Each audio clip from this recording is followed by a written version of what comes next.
Thanks, Dale. It's not all that long ago that I was part of the church here as a boy growing up, but it's great to be here with you tonight, and let me wish you a very Merry Christmas. As I share with you tonight, as I start to share, I want you to consider a statement that was made by John, one of the followers of Jesus. This statement of John tells us how God felt about the world at that very first Christmas, and I think how God feels about you and me tonight. This is the statement that John made. He said, "This is how God showed his love to us. God sent his only Son into the world so that we might have life through him." And this is the kind of love that we're talking about.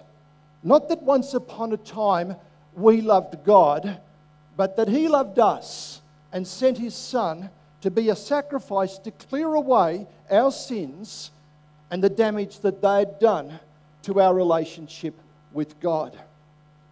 You know, on this Christmas Eve, with all that's going to be involved for you and for me, for many of us, it's going to be a real family time.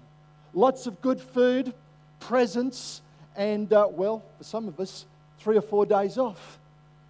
Of course, for some, it may well mean being by yourself, because this could very well be a very lonely time for you. A time of sadness because there's been loss this year in your life, maybe a death. Or maybe there's uncertainty at this Christmas because you're unemployed. Or maybe you've been diagnosed with an illness. But whatever this Christmas may mean, John's statement reminds us that Christmas is mostly about a God who loves us, who came into our world, who became visible in the person of Jesus. She was 15 and he was 17. All through high school I went together, and so when high school finished, everyone assumed that they'd get married, and they did. But 4 years later, and 2 children, she was standing in the kitchen with a pile of dirty dishes in the kitchen sink and a pile of dirty nappies on the kitchen floor. Tears were streaming down her face. Years later, if you'd asked her why she made the decision, she wouldn't have been able to tell you. But that day, she dropped everything and she left.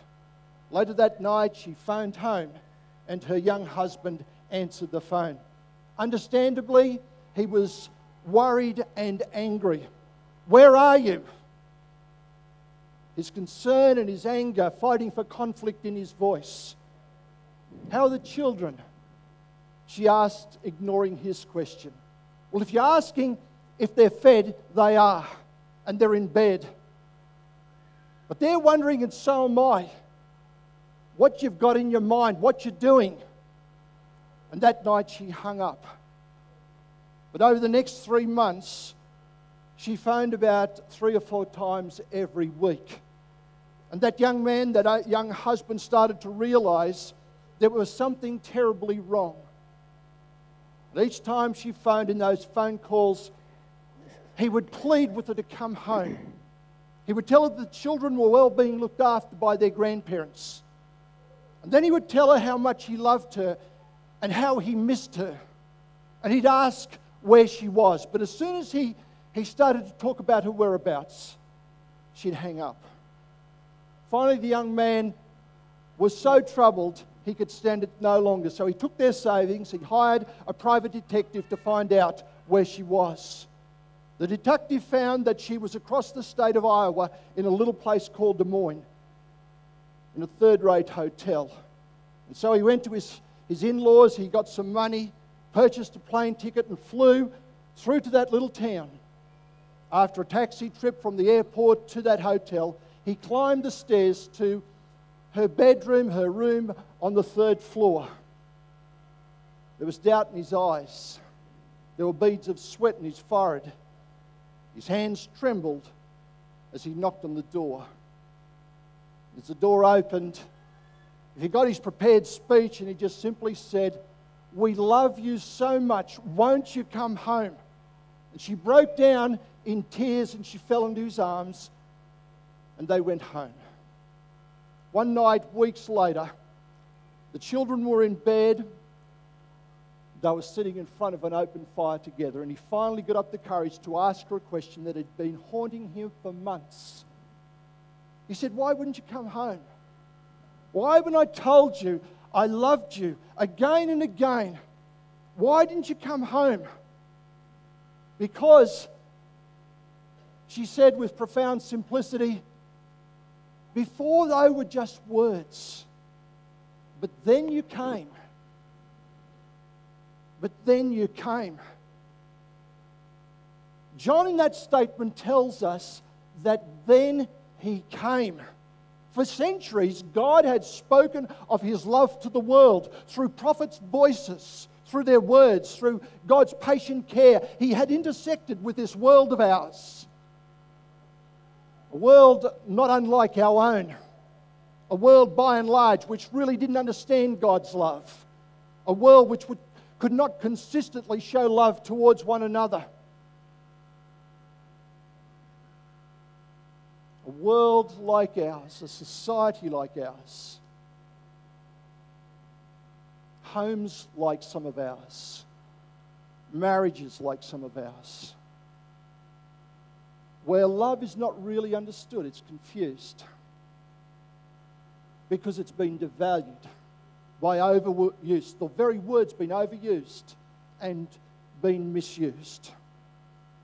But you know, at that very first Christmas, the confusion and the mystery and all that was worrying people and confusing people about God's love was removed. God in his love became visible.